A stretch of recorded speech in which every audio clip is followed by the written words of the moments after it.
राम जय जय राम श्री राम जय राम जय जय राम श्री राम जय राम जय जय राम श्री राधे।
जिस जगह में इन धारा को गाड़ दिया जमीन के अंदर में, वह जगह का नाम पड़ा पुनोरा था। और जब अकाल पड़ गया पूरा जनकपुर में, तो उसी जगह में अब मीटिंग हुआ। 1-2 वर्ष का नहीं, यहाँ लिखे हैं 8 वर्ष 10 अकाल पर जब देख नहीं मेघ की छाया, व्याकुल हो मिथिलाधीप ने हलवाही करी हलवेल चलाया। हलवा ही करी हलवेल चलाया, अर्थात जितना ऋषि थे उस जगह में मीटिंग किया। सतानंद में थे, माँ अहिल्या के बेटा, वो भी मीटिंग किया। तो सतानंद ने कहते हैं कि हे जनक महाराज, ये जनकपुरी का अकाल तभी समाप्त होगा जब सोने का हल आप चलाओगे, तभी, वो भी बैल के साथ। तो एक सोने का हल तैयार किया गया और श्री महाराज जनक जी उनमें 2 बैल लगाकर और एक गृहस्थ के जैसा, किसान के जैसा उन हल का सिंचाई किया। तो 1 बार 2 बार 3 बार 4 बार 5वां बार में जब घूमे तो उस धारा में ये फार अटक गया। अब एक बात दिमाग लगाना है, जोत वाले खेत में अगर ईटा भी रहता है तो बैल उनको लेके भाग जाते हैं, फार के द्वारा उनको फोड़ते हुए आगे बढ़ जाते हैं। लेकिन घारा उन ईटा से भी कमजोर होता है, लेकिन इसमें जब अटका तो वो घारा फोड़ते हुए वो फार आगे नहीं बढ़ पाया। जनक महाराज ऊपर खींच रहा है, नहीं खींचा रहा है, नीचे पीछे खींच रहे हैं, फिर भी नहीं, आगे बढ़ा रहे हैं, फिर भी नहीं। देखो, इसका कारण था स्वयं माँ पृथ्वी उन फार को पकड़ ली थी, फार को। और जब वो पकड़ लिए माँ पृथ्वी, तो मन में सोचती है कि इनका तो निराकरण इसी जगह में है, अरे हल लेकर आगे कहाँ भाग रहे हो, इसलिए उन फार को पकड़ लो। अब जनक महाराज अपने सेवकों को बोले, जरा इस जगह सफाई करो, क्या बात है। सफाई किया गया तो एक धारा मिला और अंत में उस धारा को बाहर किया गया।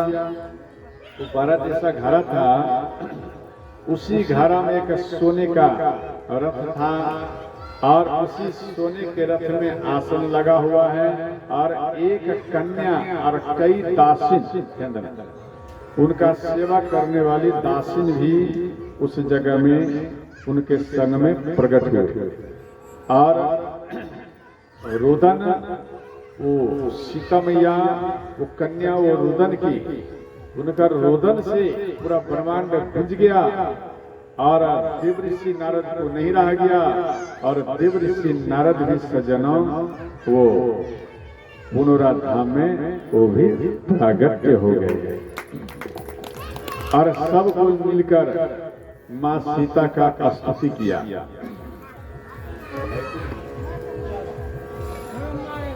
आप भी स्तुति करें। भई प्रगट कुमारी भूमि विदारी जनहितकारी भयहारी अतुलित छविधारी मुनि मनहारी जगोदरो विचारी सुंदर सिंहासन ते पर आसन कोटि होतासन दुतिकारी शिर छत्र विराजे सखी संग भारे निज निज कारज करधारी सुरसिद्धि सुजाना हनहि निशाना चढ़े विमाना समुदाय बरसै भवतोला मंगल मोला अनुकूला सिय गुणकारी देखै सब ठारे लोचन बारे सुख वारे उर अधिकारी स्तुति मुनि करहि आनंद भरहि पायन परहि हरसाई ऋषि नारद आए नाम सुनाए सुनि सुख पाए नृप जाने सीतायत नामा पूरन कामा सब सुख दामा गुण गाने सिया धन मुनि आए विनय सुनाए समय सुहाए मृदुवानी लालन तन लीज चरित सुखीज यह सुख दीज निपरानी सुनि मुनि बरबानी सिय मुस्काने लीला धानी सुखदाई सोवत जनु जागे रोवत लागे नृपवर भागी उरलागे चंपति अनुराग प्रेम सुभाग्य यह सुख लाग्यो मन लाय स्तुति मुनि प्रेम लते बरनि सुचेरी सिर लाय निज इच्छा मख भूमि प्रगट भई सिया चरित किए पावन परम वर्धन मोद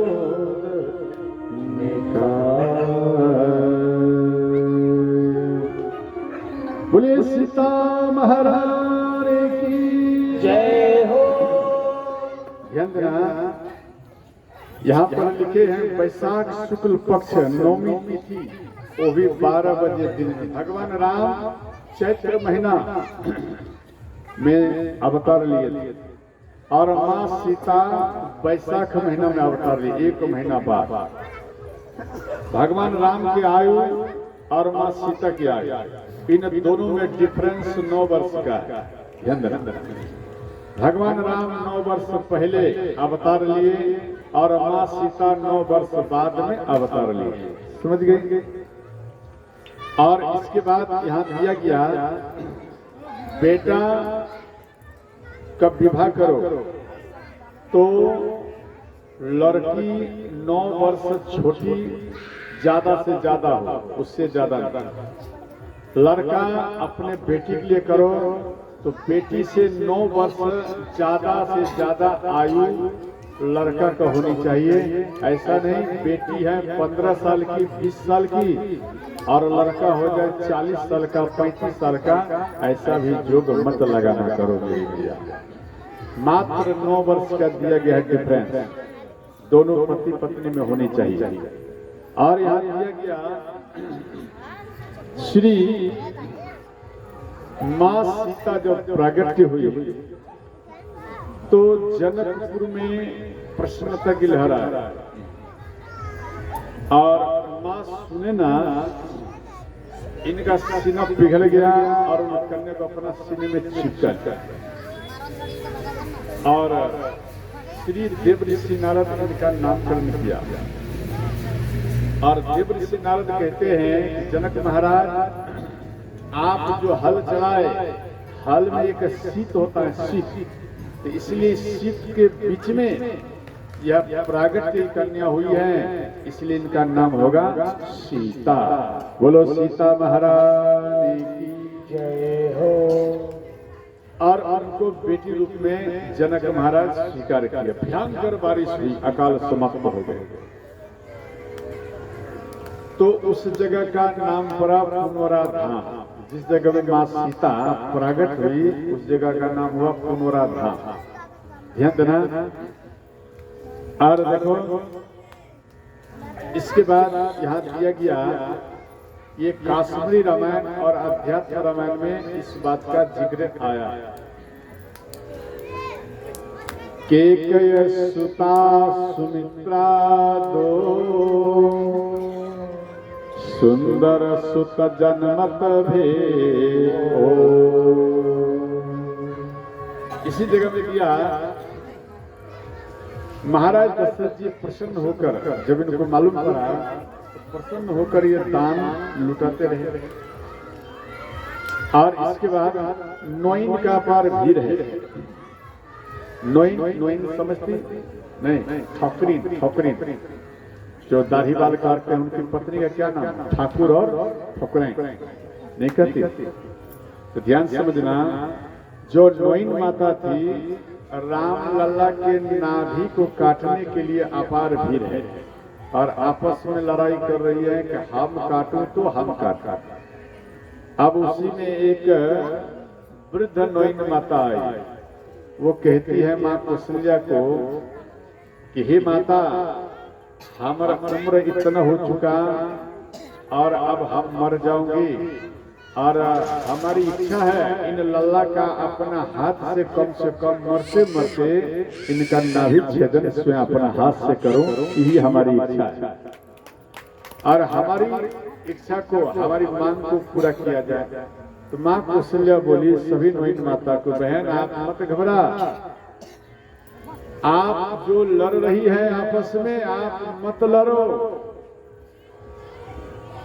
और ये वृद्ध माता आई है, ना जाने कितना दिन जीवित रहेगी, आप ये कार्य उनके हाथों से हो जाने दो तो विशेष अच्छा होगा। और जो कुछ मैं दान दूंगी, हम इनको जो दूंगी उतना ही आप सबको हम दान दूंगी, इसलिए प्रसन्न होकर ये कार्य इनके हाथ से हो जाने दो। तो श्री माँ कौशल्या की बात को सुनकर वो वृद्ध नोइन माता वो इनका नाभि छेदन किया, तो नाभि थोड़ा बड़ा कर दिया। तो भगवान राम मन में सोचे अगर ये नाभि बड़ा रहेगा तो ब्रह्मा का उत्पत्ति हो जाएगा, तो फिर मैं लीला वो कर नहीं पाऊंगा। इसलिए वो भगवान राम अपना नाभि को तुरंत छोटा कर दिया। और इसके बाद श्री वो वृद्ध नोइन माता जाने लगी। तो माँ कौशल्या कहती है कि आप इतना शुभ कार्य किए हैं, आप कुछ धन मांग लो। तो वृद्ध नोइन माता बोली अगर आप कुछ देना चाहती हैं तो इन दिव्य पुत्र को जो जिन वस्त्रों को पहनकर आपने जन्म दी है, बस केवल वह वस्त्र ही मुझे प्रदान कर दो और मुझे कुछ नहीं चाहिए। तो माँ कौशल्या महल के अंदर गई और दूसरा कपड़ा को पहनकर इन कपड़ा को लाकर दिया। हाथ में लेते ही वो वृद्ध माता वो तुरंत गए। अब उस जगह में चर्चा चला, अरे ये कौन थी आई और चली गई। ध्यान देना, वो कोई छोटा और कोई नॉर्मल माता नहीं थी। स्वयं ब्रह्मलोक से चलकर माँ गायत्री माँ सरस्वती ही ब्रह्मलोक से चलकर रामलला का नाभि छेदन करने के लिए आई। और इसके बाद अपार संख्या का भीड़ है, देवताओं का भीड़ है। सारा देवता प्रसन्न होकर ललायित होकर रामलला के ऊपर चारों भाइयों के ऊपर पुष्प वृष्टि कर रहा है। ध्यान देना, 12 भाई जो होता है विष्णु का रूप होता है, तो ध्यान रखना है। 12 भाई जो होता है विष्णु का रूप होता है और राम का रूप होता है, और छोटा अन्य जो भाई होता है उन विष्णु के अस्त्र शस्त्र का काम करते रहते हैं। समझ गए। और इधर देवता लोग मिलकर ऊपर से पुष्प वृष्टि कर रहे हैं। मास दिवस कर दिवस भा मरम न जानो, रथ समेत रवि था निशा कवन विधि हो। एक महीना तक सूर्य भगवान 12 बजे के दिन बने रहे, वो ना अस्त हो ना प्रात हो।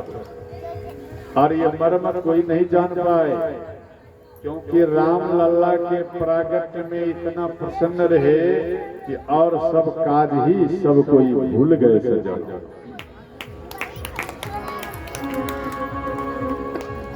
सर्व सदान दीन सबका, सर्व सिद्धान दीन सबका हो। यही पावा राखा नहीं पाहो, यही पावा राखा नहीं पाहो। खुश बाबा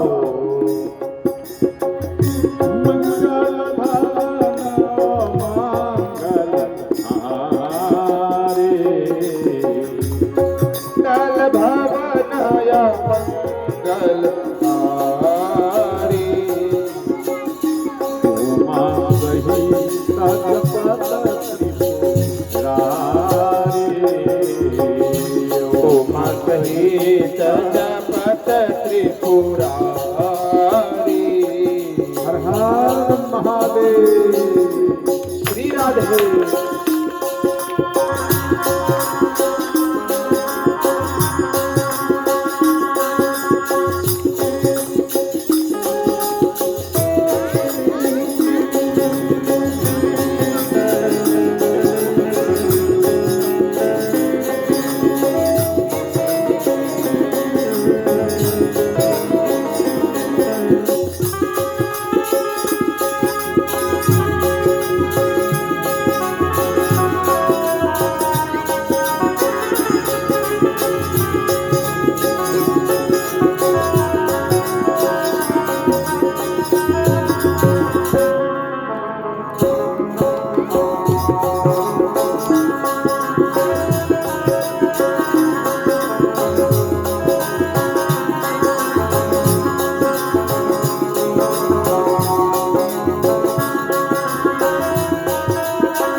तो इधर अपार संख्या का भीड़ है और ऊपर से देवता लोग पुष्प वृष्टि किया। तो रावण को इस बात का मालूम पड़ा, तो रावण वो एक वज्रकंटक राक्षस को भेजा, आप जाओ और इस बालक को मार दो। तो वज्रकंटक राक्षस आकाश मार्ग द्वारा आ रहे हैं और यह माया भी जानते थे। तो वज्रकंटक राक्षस सोचा हम रामलला को ऐसे नहीं मार सकते, इससे अच्छा हम ये देवता जो पुष्प वृष्टि कर रहा है, हम क्यों न इनके ऊपर पुष्प बनकर और पुष्प बनकर हम इस पुष्प में मिल जाओ, और जब राम के छाती में गिरूं तो अपना वजन बढ़ा दो, और राम के छाती में गिरूंगा और वो खेल खेल में समाप्त हो जाएगा।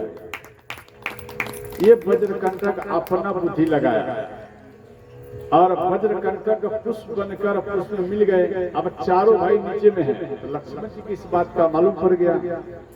तो श्री शेषावतार लक्ष्मण जी मन में सोचे, मेरे रहते हुए वज्रकंटक आप आए हो, मेरे भैया राम को मारने के लिए आ जाओ, वो भी मेरे रहते तू स्पर्श भी नहीं कर सकता है, मारना तो दूर है।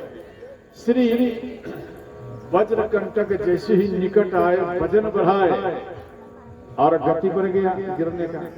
तो लक्ष्मण जी शेषावतार दिन फुसकारी एक बार फुफकार मारे तो वज्रकंटक कैलाश में आकर गिर गया। भगवान भोलेनाथ कहते हैं तू कौन है, कहां से आ गया? तो वज्रकंटक कहता है, भगवान हम रावण का दूत और राम को मारने के लिए हम आए थे, परंतु शेषावतार लक्ष्मण जी एक फुफकार मारा और मैं आपके दरबार में गिर गया हूँ भोलेनाथ। तो भगवान भोलेनाथ मन में सोचे, अरे ये तो मेरे प्रभु का इस नाते से शत्रु हुआ, और जो मेरे भगवान का शत्रु होता है वो मेरा भी शत्रु होता है। अब हम इसको नहीं छोड़ूंगा। इनका छोटा को पकड़कर 2-4 बार घुमाए और फेंक दिए तो मथुरा के पास में आकर गिरा। अब इनको 2 झटका लगा तो इनके अंदर में भक्ति जग गया।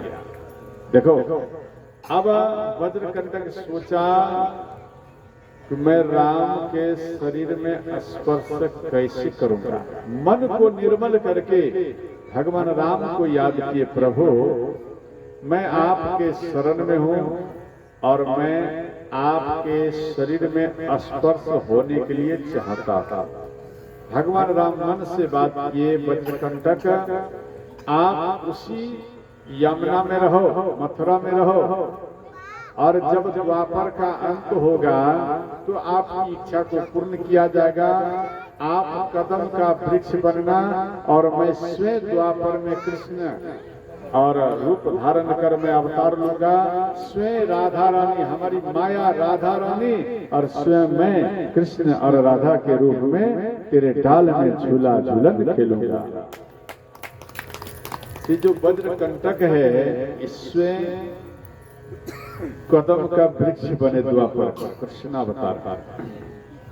और इसके बाद ध्यान देना, श्री 12 दिन बीता तो नामकरण के लिए गुरु वशिष्ठ को बुलाया। गुरु वशिष्ठ आए तो गुरु वशिष्ठ जो आए तो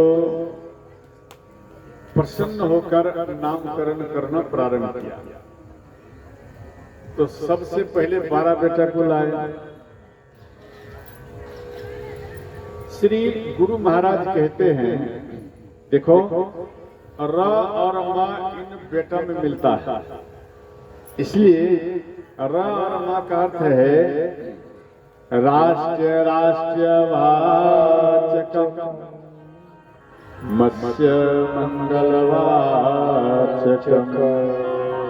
राष्ट्र राष्ट्रवाचकम मत्स्य मंगलवाचकम। राष्ट्र जो राष्ट्र का होता है और जो अपने राष्ट्र का मंगल चाहता है वो कोई दूसरा नहीं, वही राम होता है, राम। इसलिए इसका नाम होगा ध्यान, ऐसे हर जीव में रमेगा। चंडाल भी अगर इसका एक बार नाम ले लिया तो वो भी खेल खेल में पवित्र हो जाएगा। राम रामेति रामेति रामेति चौपूर्ण जपन।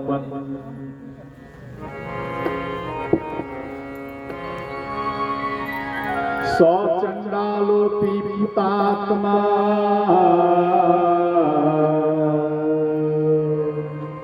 जायते नात्र संशय। अब यहां दिया गया तो अंत में इसका नाम होगा राम।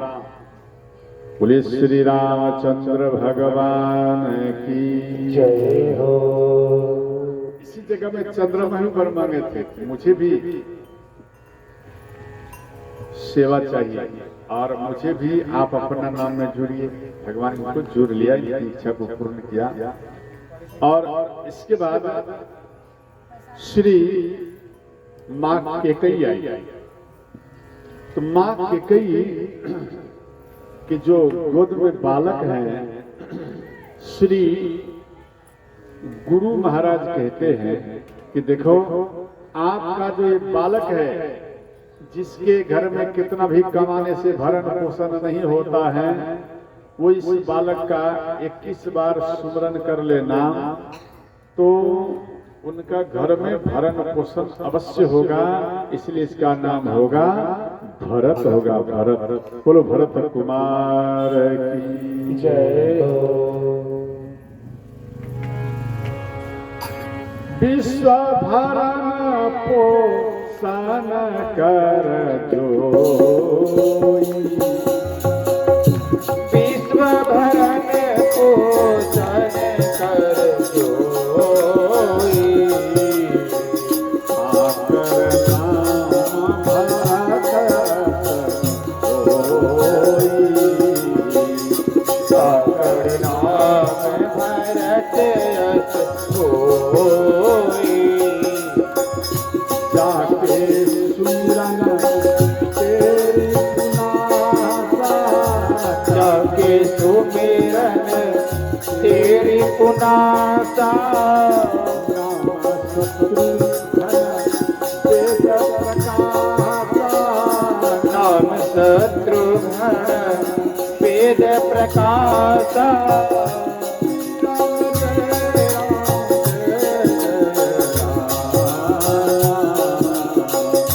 श्री राम जय राम जय जय राम।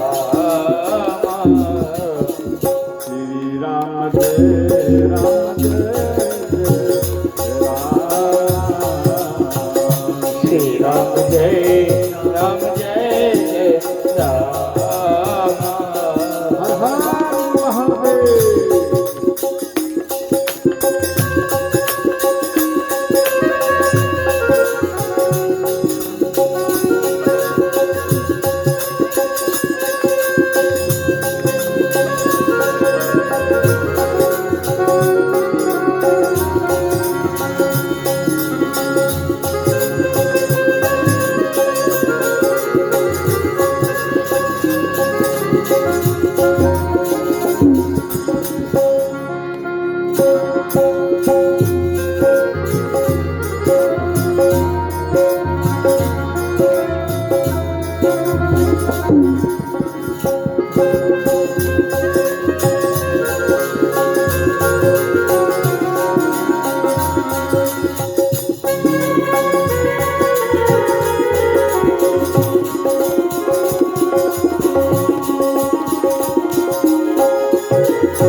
अब देखो, जैसे कई व्यक्तियों के घर में देखना, मनखुश बाबा मंच पर आने की कृपा करें।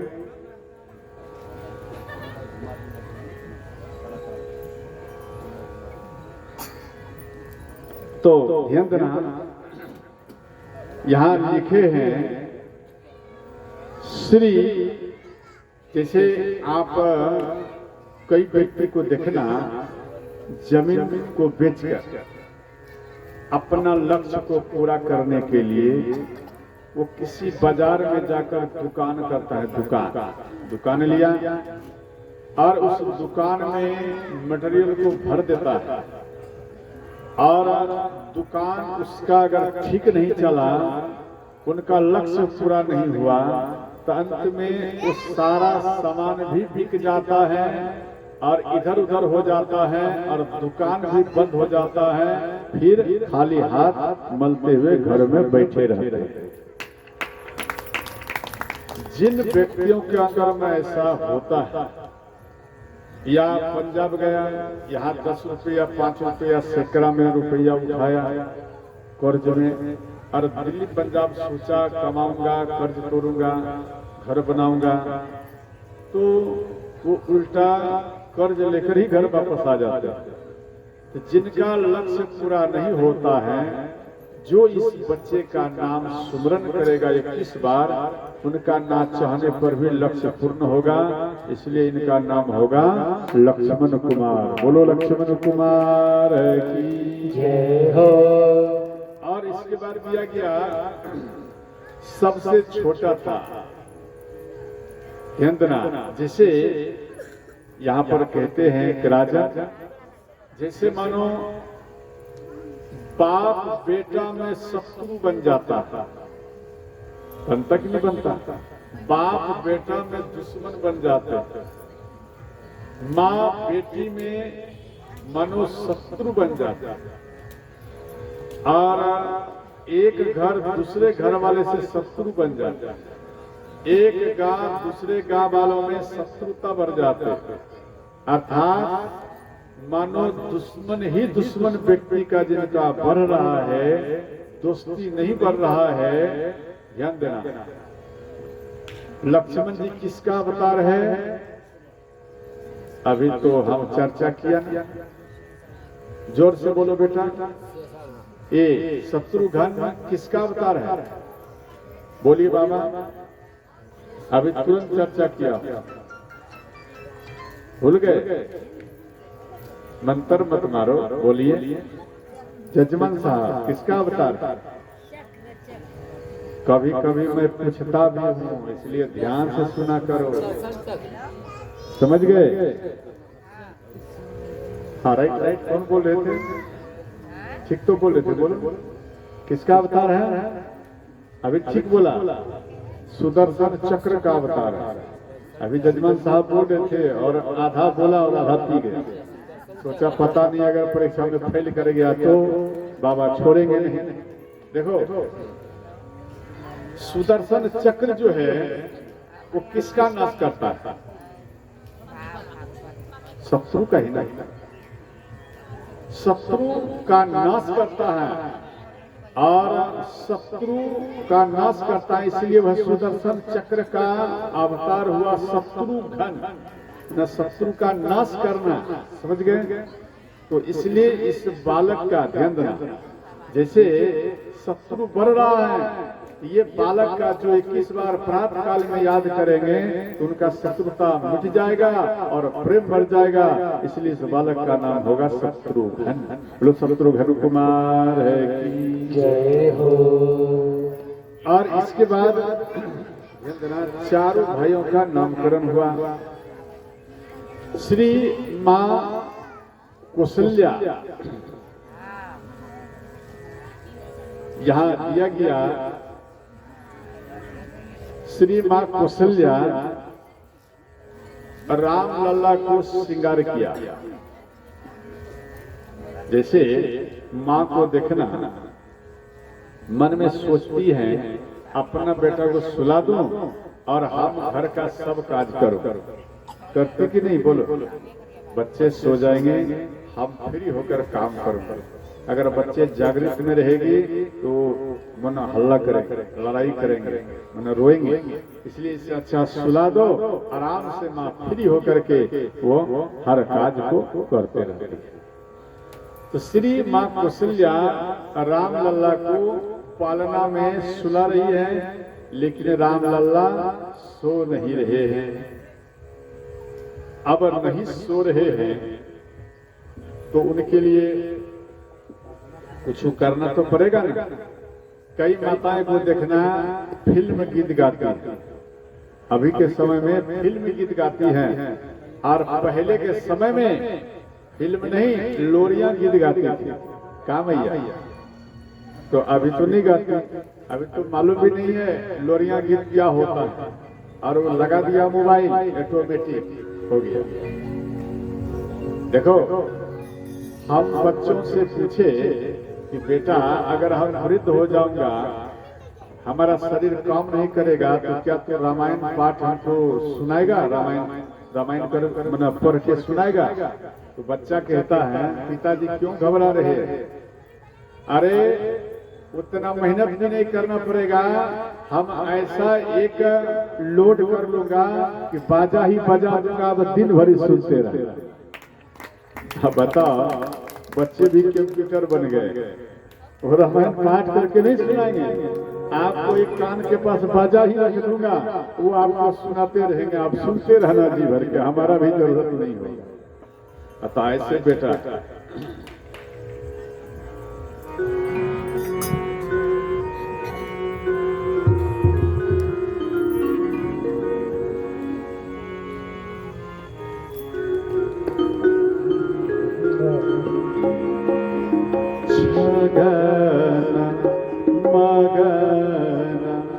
मेरे राम को आजा रे लिया, आजा मगन मेरे राम को आजा रे लिया, आजा आजा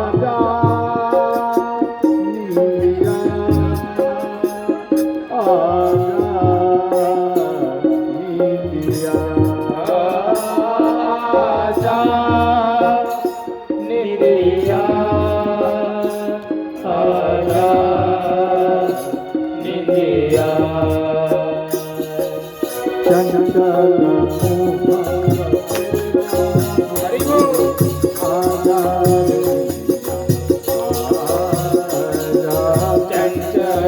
मोहन मेरे राम को आजा रे आजा।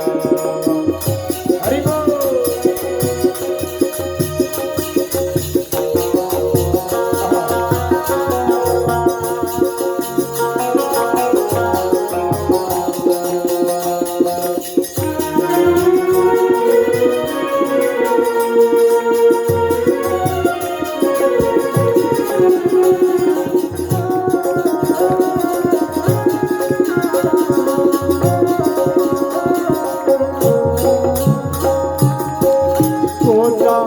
राम लाडले मैया सुलाए गए,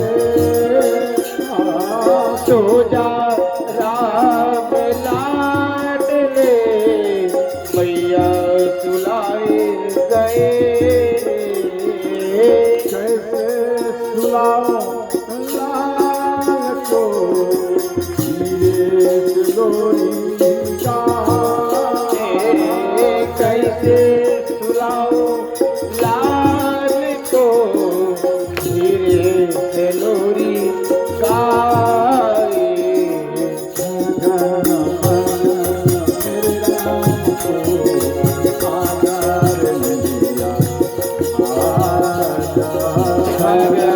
मगन मेरे राम को आजा रे आजा। श्री राधे। हरि बोल।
राम पालना जाकी छवि अभिराम। आंगन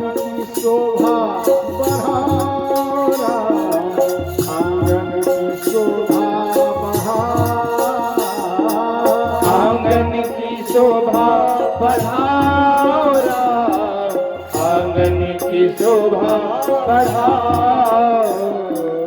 मगन मगन जय जय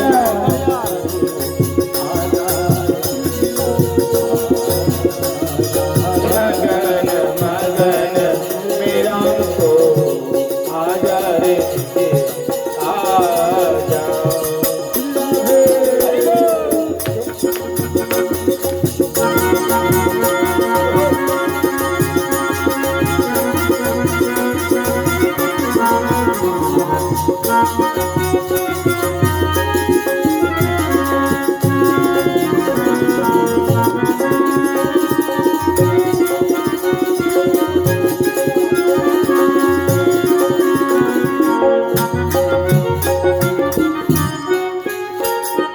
मन में यति प्रसन्नता मांग रही कर और मन में अति प्रसन्नता मांग रही कर जोर। रामदास विद्यापनो जियो लाल अनमोल। रामदास विधिलापने दियो लाल अनमोल। मगन मगन मेरे राम हरि बोल। मगन मगन मेरे राम को आजा रे आजा। मगन मगन मेरे राम को आजा मगन मगन मेरे राम को आजा रे आजा। रे लिया आजा। श्री भगवान राम सो गए और इसके बाद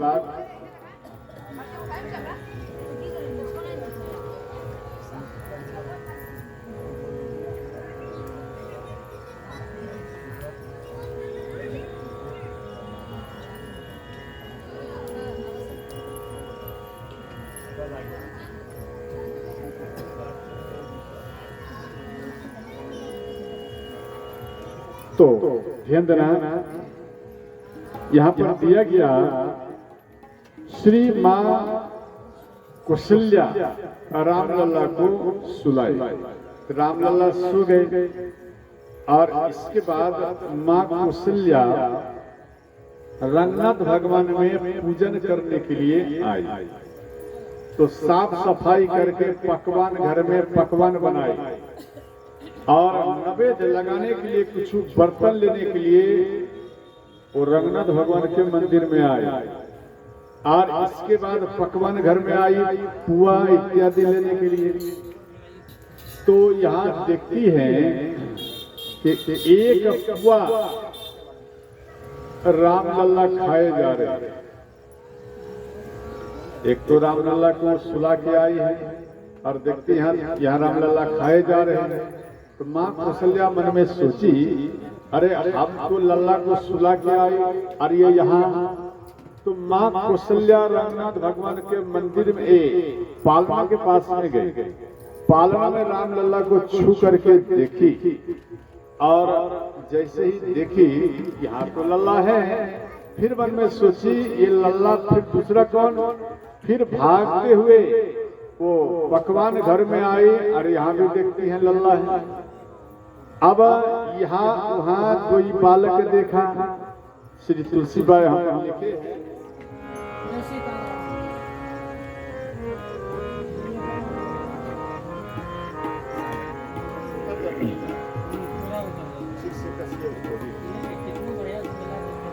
यहाँ वहाँ कोई बालक देखा,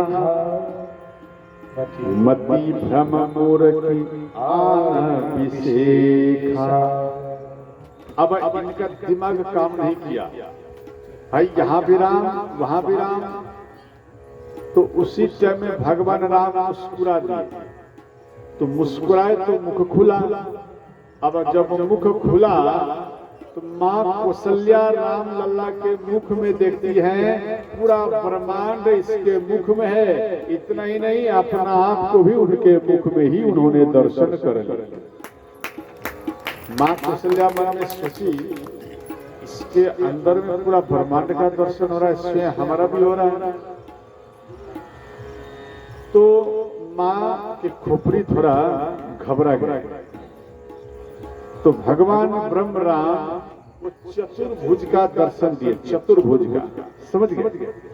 तो माँ कौशल्या देखकर उसी जगह में दंडवत प्रणाम की। माँ कौशल्या